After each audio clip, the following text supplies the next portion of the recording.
Hello and welcome to Module 1 of the retail program. Let's have a look at the retail arena. The retail business is unforgiving. There are plenty of choices out there. Customers will walk in to the store and walk out unless you develop a rapport with them in the first few minutes. And then over a chat have managed to identify the need of the customer, presented and demonstrated the right product or services, addressed apprehensions, then there is a good chance that you'll close a deal. If not, the customer just walks away and you've lost the sale. So in order to effectively close a deal and deliver, you have to move from being an order taker to a consultant. I once walked into an electronics showroom somewhere abroad near closing time, and I saw everybody in the store looking at the wristwatches. Oh God, this guy. Another instance, I walked into the furniture store and I found the salesperson tossing peanuts in his mouth and eating. Yet another instance, I found the sales manager of a car company, yes, was leaning against the car, picking his teeth. And then when I wanted to see a car, he directed me to a car which had a broken switch and had fingerprints all over its dashboard. Yet another instance, when I walked into a store and somebody asked me what my budget was. None of these things lead to a sale. You'll still find old-timers in the trade, the know-it-all types, who try to discourage newcomers by propounding there is no potential in the market. Don't ever believe them. I worked in one such market in Sharjah, UAE, selling Honda cars. And with the help of a motivated team, we took the sales of a consistent 2 to 4 cars to 60 units per month within a spate of 8 months. My new recruits, having burnt their bridges in their own countries, had no choice but to make it in the GCC and the Middle East. The expatriate sales consultants came from various parts of the world, including Egypt, Lebanon, India, Philippines, Thailand, Pakistan, South Africa, UK, Europe, Yemen, Sri Lanka. You'd find them all there. You'd find them dressed well, talking to every single customer who walked in. They arrive early to work, leave late if required without complaining.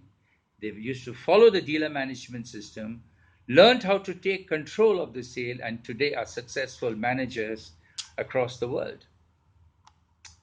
To start persuading a customer to part with their money to buy your product or services, you have to believe in your product. You have to know its features and benefits. As benefits is what a buyer understands. Get into the customer's shoes and show them the way, show them the direction. Most often you hear only features said by salesmen, learnt by rote, never the benefits, which is far more important to the customer. So keep the windows of your mind open for learning. Remember, you never stop learning to your last breath and beyond. That's one part. The other part is you've got to drop your ego. You may come from a wealthy background, but you are there to sell. Whatever your position in the organization, and your job is to convince the customer that the product that you are selling is the best buy for him or her. So it's the attitude that matters. You have to come with a yes consciousness. Say, yes, I can do this. Yes, I'll convince you. For that, you have to believe in yourself and in your product. So having said that, get ready to open your mind to learning from real life situations and from someone like me who has spent more than 40 years in the retail business. But before we begin, let's talk about a poem. It's called Parable of a Salesman. I don't know who's written it, it's anonymous, but it captures such a lot. Now, listen carefully.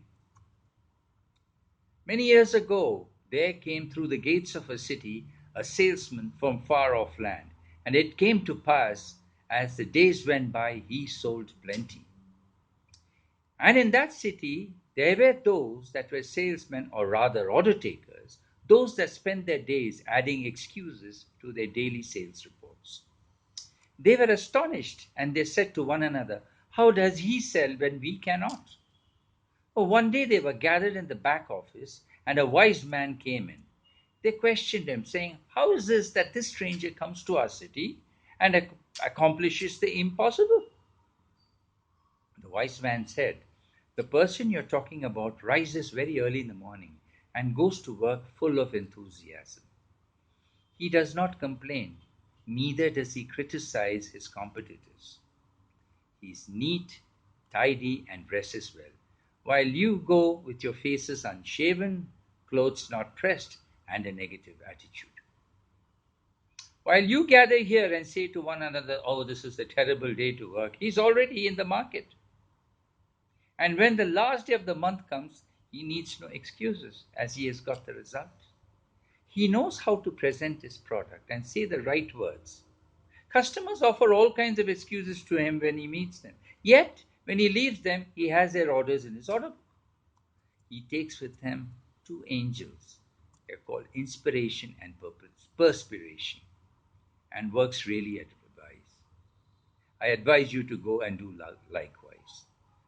This poem is written by somebody anonymous, I really don't know. But those words are so good, and it encompasses whatever the life that we as expatriate sales executives, or sales managers, marketing managers, and general managers, we all have faced in that part of the world. So he takes with him two angels, inspiration and perspiration, and works really hard. Having said that, let's begin with the sale. The definition: it is the art of persuading a prospect that he or she will satisfy their needs by exchanging their money for your goods or services. Very simple. But then let us not get bound by definitions. But let's look a little beyond and take a holistic approach. And that's what we'll do throughout the program. It's the art of persuading a prospect. And that's what we teach you, how to persuade a prospect or a customer to part with their money to buy your products or services. Statistics tell us a very sad story. Most salespeople don't do a very good job. Only about 10% of all people with the title sales consultant or salesperson can be considered truly professional and successful. When you say the word sales executive or salesperson or a sales consultant, the image that comes into most people's minds is that this guy is, very glib-tongued, he's fast-talking, a con artist. He will say what he wants to say, and he'll just grab your money. To be a true professional, you have to rise above the mediocre masses. Simply calling yourself a professional doesn't make you one. You have to dress such that our people will listen to you. You need to think and act with empathy. A sales professional has a commitment to the job. He has the education, training, and expertise that an amateur doesn't have. If selling is an art or a skill, then there is a technique we can learn. The key ingredient being persuasive skills. We must learn these techniques to make the whole business of making a customer part with his or her money a pleasurable one to the sales consultant as well as the customer. To help a prospect satisfy his or her needs, the sales consultant must know what those needs are. Only then would you be able to direct the customer to that product, to the right product. And it makes the job a lot easier. So the key to a successful sale is therefore learning how to identify the prospect's need. Match your products or services and features to those needs, and you have a deal. The customer may want a sports utility vehicle as his or heart is on it, but what a person may actually need is a vehicle that could work as a combination of work and for pleasure. There could be a situation that what he needs is a family sedan due to the large size of the family, whereas his heart is set on a sports coupe. Now, this is where a sales consultant comes in. Instead of rattling away across the table, he gets into the prospect's shoes and shows him or her the direction. I take the liberty to quote, and there's another important one. Our purpose in selling is not to close the sale, but to open a relationship. Hans Sten has written this. This is actually one of my keys to success. I built relationships. Although the purpose of our job was to sell, I never believed it was the only purpose. Relationship was the purpose. I may not have sold the car to the customer the first time it came to the showroom, but he or she did come back with their parents and siblings to buy their second and third cars from me. So you got to be sincere. Don't be so desperate, that you speak untruths and someday you will get caught. Give you an example. At Port Rashid, where our vehicles used to come and land, we used to have all kinds of situations there. Those days it was not covered, so you used to have hailstorms, so you used to have hail marks on the bonnets of the cars. And many a time there used to be nicks and dents, which had to be repaired. So we would repair it and place it in the showroom. You couldn't make out the difference.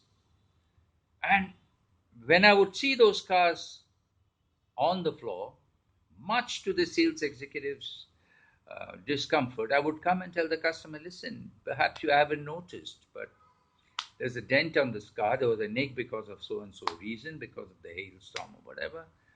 We've removed the dent and we've painted it. And since you've done that, I'm offering a higher discount on this car.